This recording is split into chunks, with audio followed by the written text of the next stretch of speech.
طالب أمير المؤمنين علي بن أبي طالب وعلى الإمام الهمامين السعيدين الشهيدين أبي محمد الحسن وأبي عبد الله الحسين وعلى أمهما سيد النساء فاطمة الزهراء وعلى أميه الشريفين المطهرين من الأدناس والحمد والعباس وعلى الستة الباقية من العشرة المبشرة وسائر الصحابة والتابعين رضوان الله تعالى عليهم أجمعين. اللهم اغفر للعباس وولده مغفرة ظاهرة وباطنة لا تغادر ذنبا. الله في أصحابي لا تفتنهم ولدا من بعدي فمن أحبهم فبحب أحبهم ومن أبغضهم فببغض أبغضهم وخير من قرني ثم الذين يلونهم ثم الذين يلونهم. اللهم أيد الإسلام وأنصاره وأذل الشرك وأسراره. بارك الله لنا ولكم في القرآن العظيم ونفعنا وإياكم بالآيات والذكر الحكيم إنه تعالى جواد كريم ملك بر رؤوف رحيم.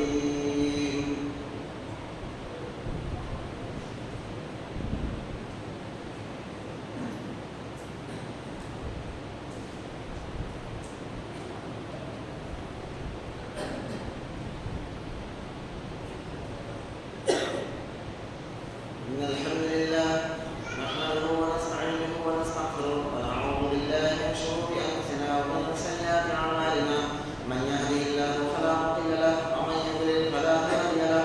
وأشهد أن لا إله إلا الله وحده لا شريك له وأشهد أن محمدا عبده ورسوله. أما بعد قال الله تعالى في نبات آخر ولقد آتينا لقمان الحكمة أن يشكر لله ومن يشكر فإنما يشكر لنفسه ومن كفر فإن الله غني حميد.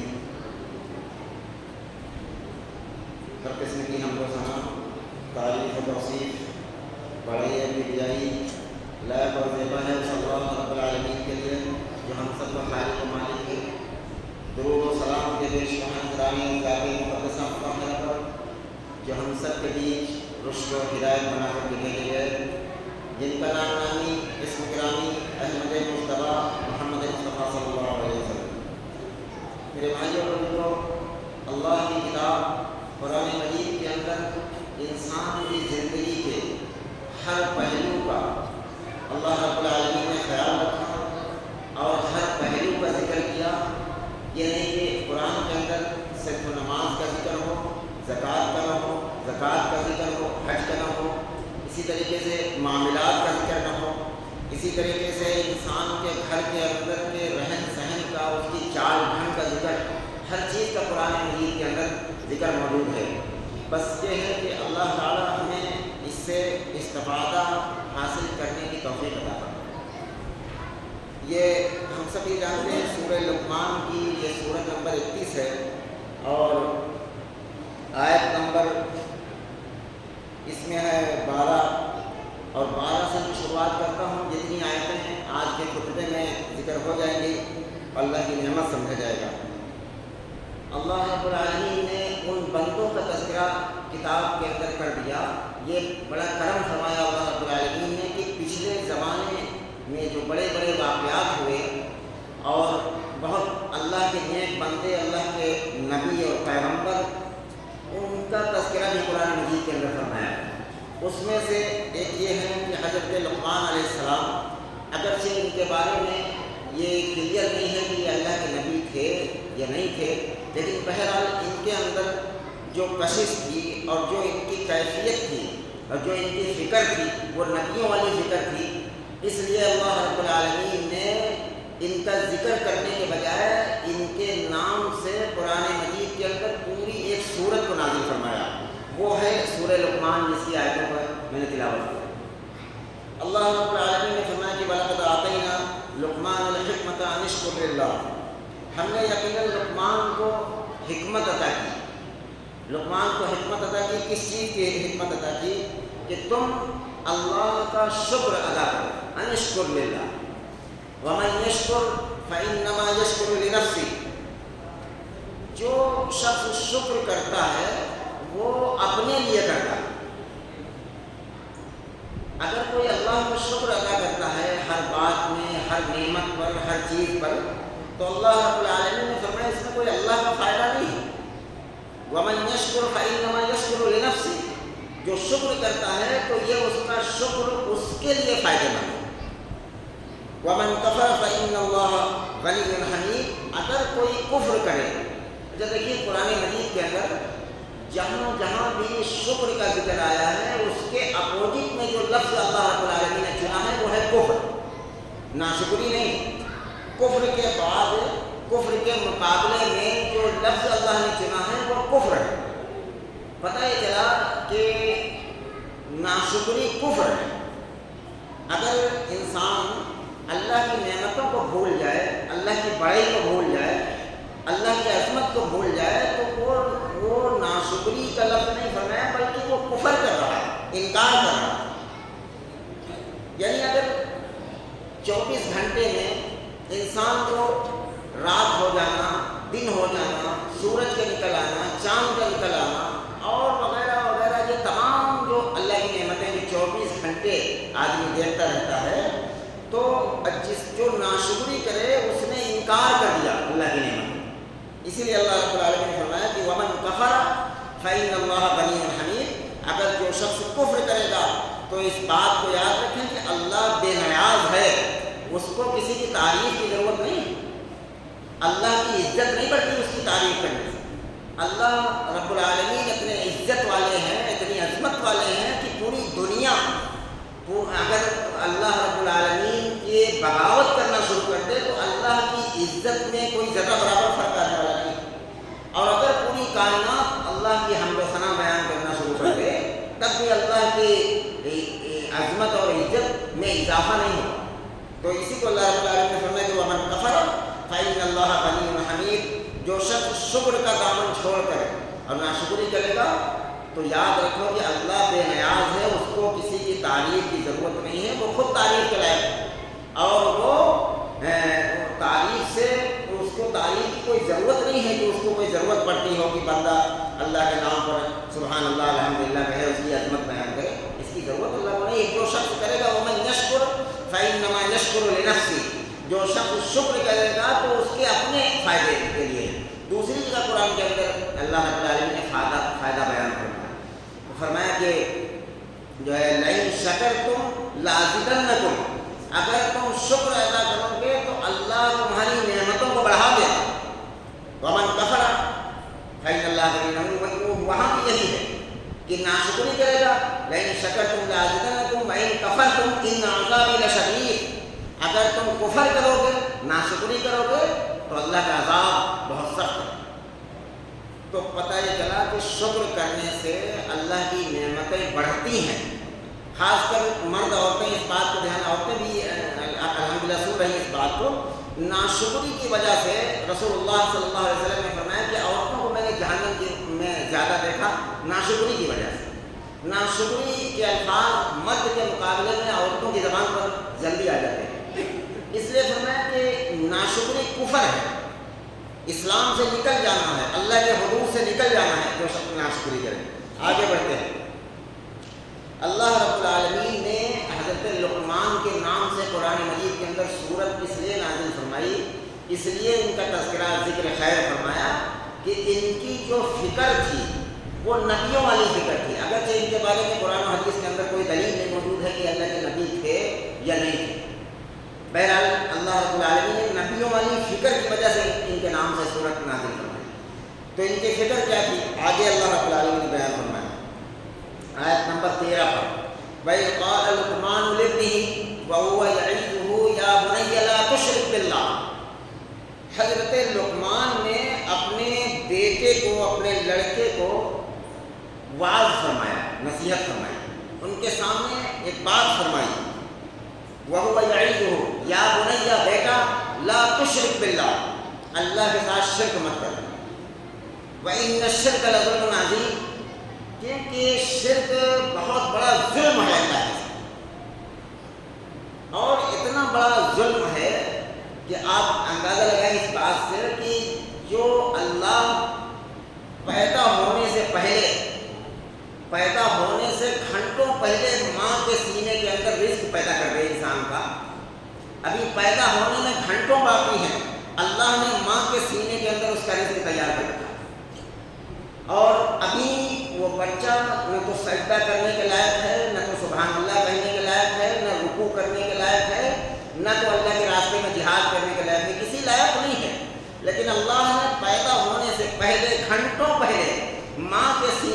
اس کے رزق کا انتظام کر رکھا.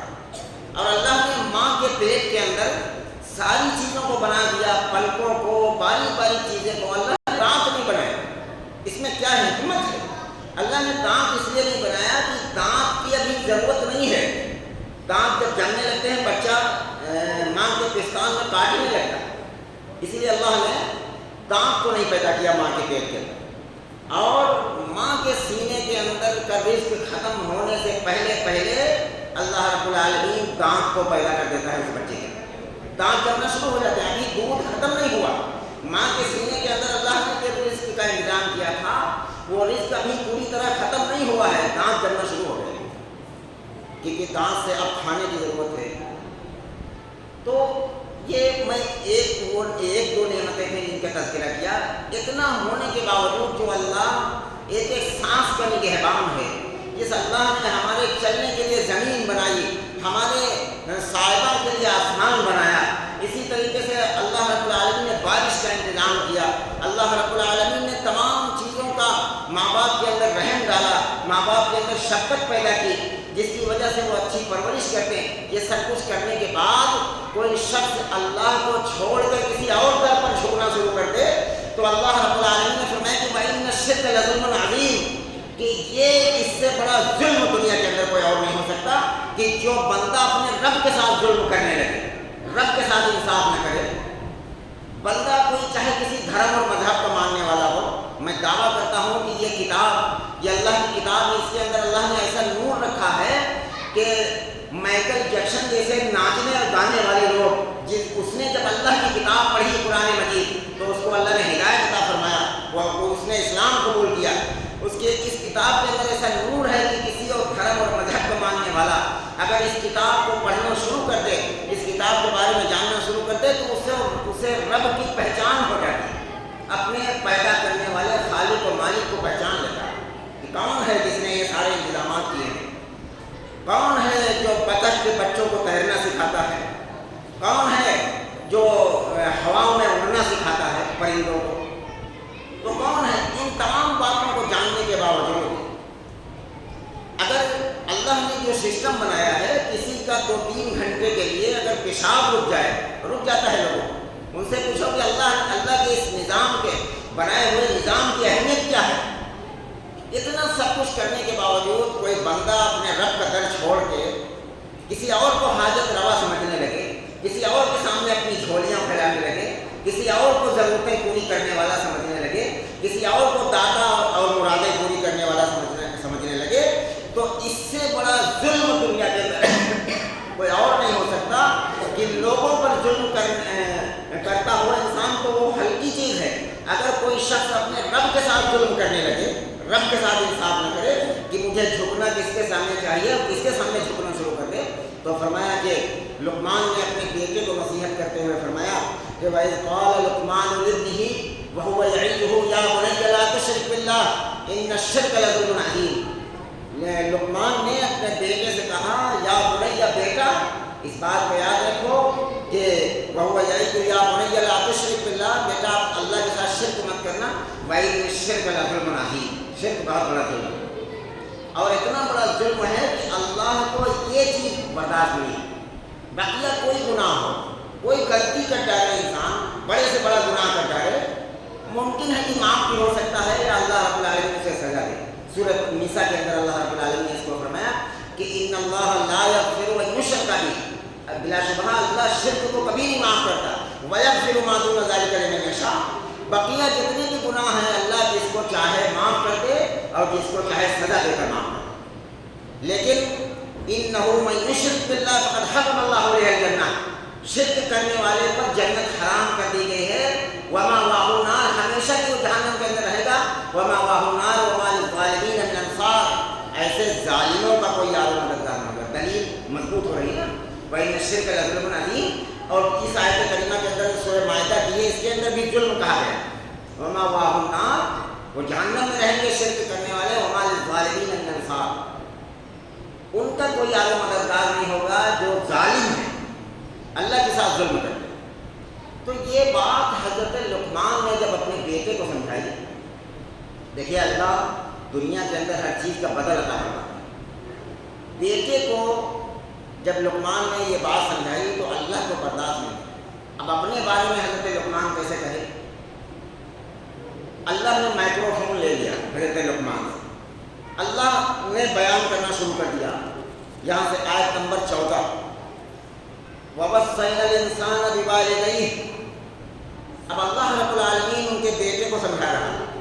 بیٹے کو سمجھایا باپ نے، اور پھر اللہ رب العالمین نے باپ کے بارے میں سمجھایا. وَوَصَّيْنَا الْإِنسَانَ بِوَالِدَيْهِ. ہم نے انسان کو اس کے ماں باپ کے متعلق نصیحت کی. وہ کیا ہے کہ حملته امه وهنا على وهن وفصاله في عامين ان اشكر لي ولوالديك الي المصير. ہم نے انسان کو اس کے ماں باپ کے متعلق نصیحت کی ہے کہ اس کی ماں نے دکھ پر دکھ اٹھائے، تکلیفیں پر تکلیفیں برداشت کی حمل کے دوران.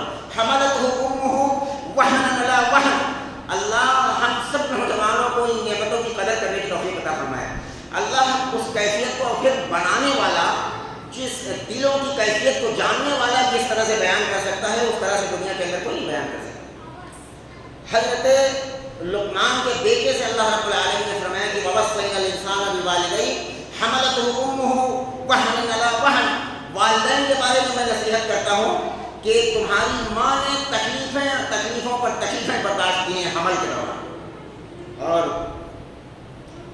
وَفِصَالُهُ فِي عَامَيْنِ. 2 سال دودھ پلایا. ان اشکر لی ولوالدیک الی المصیر. تم میرے شکر کے ساتھ ساتھ اپنے ماں باپ کا بھی شکر گزار بن جاؤ. اور ترمذی وغیرہ کی ایک روایت کے اندر موجود ہے کہ جو شخص ماں باپ کا فرما بردار نہیں بن سکتا ہے وہ اللہ کا فرما بردار ہو بھی نہیں سکتا.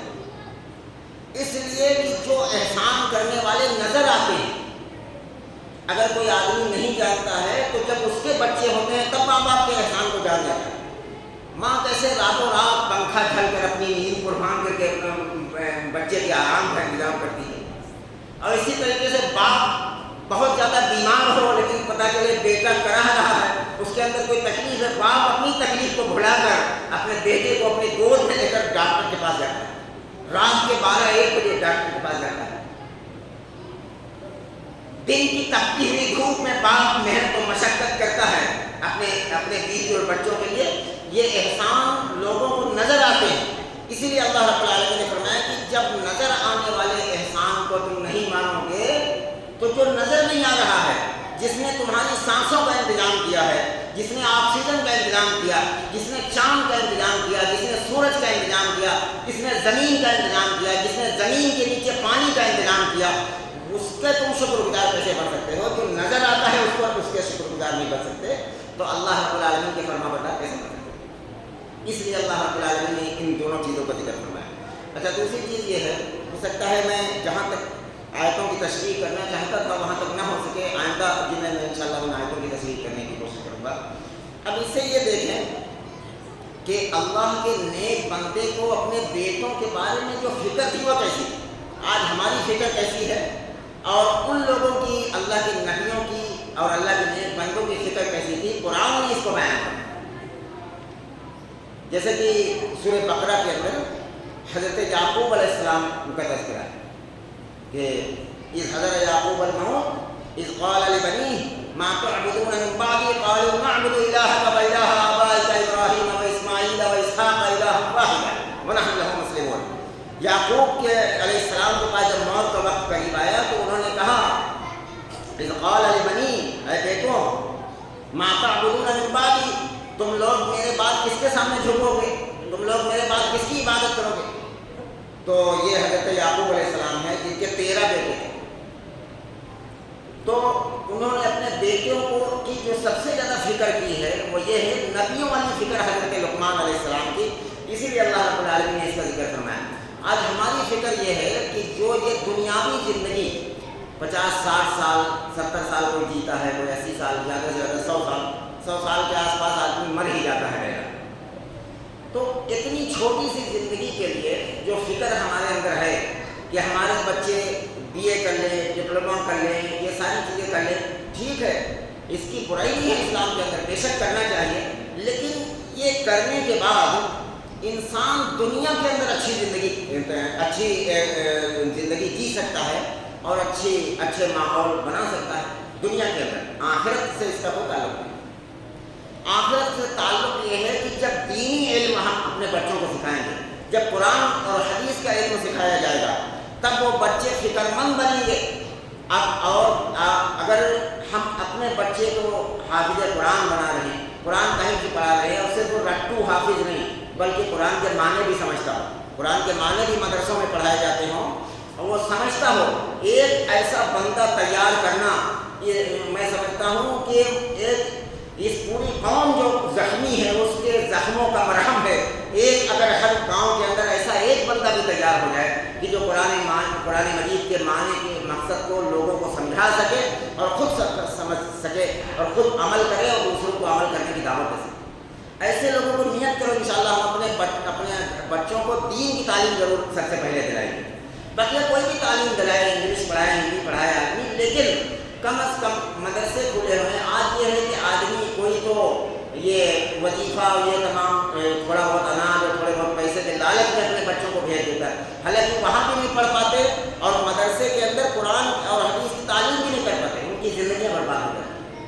یہ دجالی فتنہ ہے۔ اور دوسری چیز، کچھ لوگ اپنے آپ کو بہت آگے بڑھنے کے لیے دنیاوی لائن سے یہ تعلیمات، آج یہی مسئلہ ہے کہ دین پر یقینی کی کیفیت تعلیم ہو گئی ہے کہ جو مڈل کلاس کے لوگ ہیں ان کے گھروں میں قرآن کے حافظ ملتے ہیں، لیکن جو بہت زیادہ پیسے والی فیملی ہے، پیسے والے لوگ ہیں، ان کے گھروں سے یہ نعمت پوری طرح پر نکلی ہی چکی ہے۔ آپ دیکھیے کہ جو بہت پیسے والے مالدار لوگ ہیں، بہت پراپرٹی کے مالک ہیں، ان کے گھروں میں کوئی حافظ قرآن ہوتا ہے؟ قرآن سمجھانے اور سمجھنے کا نہ تو عالم ہوتا ہے نہ تو حافظ ہوتا ہے، اور ان کا کیا ہوگا؟ حالات اتنے بگڑتے ہوئے چلے جا رہے ہیں کہ میرے بھائیوں، ہم دنیاوی زندگی کے بارے میں صرف سوچ رہے ہیں۔ 50-60 سال جینا ہے دنیا کے اندر، اس کے لیے اچھی تعلیم ہو، اچھی نوکری مل جائے، اچھی گاڑی مل جائے، اچھی جاب مل جائے، زندگی اچھی گزار کر 50-60 سال 80 سال میں دنیا سے چلا گیا۔ ہمیشہ کی جو لامحدود زندگی ہے اس کے اندر جہنم سے کیسے بچ جائے؟ بچوں کے اندر اگر قرآن کی تعلیم نہیں ہوگی، حدیث کی تعلیم نہیں ہوگی، بچے کیا جانیں گے کہ شرک کیا ہے، توحید کیا ہے، بدعت کیا ہے، سنت کیا ہے؟ اس کے بارے میں کیسے جانیں گے؟ کون بتائے؟ تو میرے بھائیوں اور بزرگوں، اس آیت کریمہ کا یہ بھی ایک مفہوم ہے کہ جیسے حضرت لقمان علیہ السلام کو فکر تھی کہ میرا بیٹا شرک سے کیسے بچ جائے، اسی طریقے سے ہمارے اندر اس فکر کا کوئی ذرہ ہونا چاہیے کہ سب سے پہلے اب آدمی اگر عمر دراز ہو گیا ہے، بھائی مسجد کے اندر آؤ، مسجد کے امام کو تھوڑی دیر روک کر اپنی نماز کو مکمل کرو، سیکھو کہ مجھے تحیات یاد نہیں ہے، مجھے درود شریف یاد نہیں ہے، مجھے سورہ فاتحہ صحیح معنی میں یاد نہیں ہے۔ مسجد کے امام کو روک کر تھوڑی دیر آپ سیکھیں۔ اگر یہ فکر ہمارے اندر سے ختم ہو گئی، بس جیسا ہے، جیسی نماز ہے، بس الٹی سیدھی اٹھک بیٹھک کا نام ہم نے نماز دے رکھا ہے۔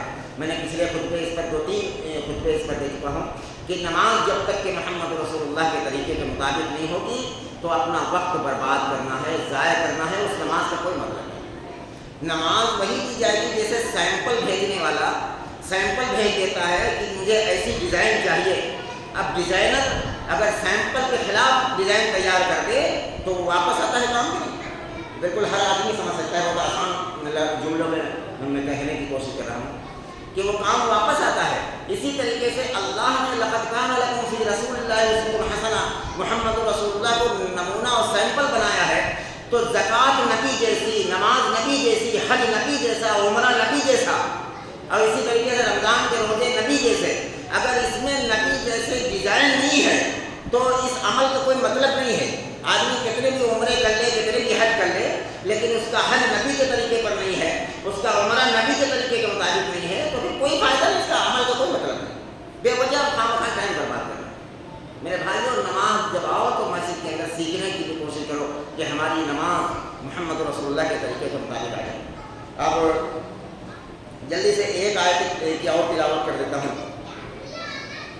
اللہ رب العالمین نے لقمان کے بیٹے کو اپنے ماں باپ کے بارے میں سمجھایا، وَوَصَّيْنَا الْإِنسَانَ بِوَالِدَيْهِ حَمَلَتْهُ أُمُّهُ وَهْنًا عَلَىٰ وَهْنٍ وَفِصَالُهُ فِي عَامَيْنِ أَنِ اشْكُرْ لِي وَلِوَالِدَيْكَ إِلَيَّ الْمَصِيرُ، کہ تم میرے ساتھ ساتھ اپنے ماں باپ کے بھی شکر گزار بنو، اور وَإِن جَاهَدَاكَ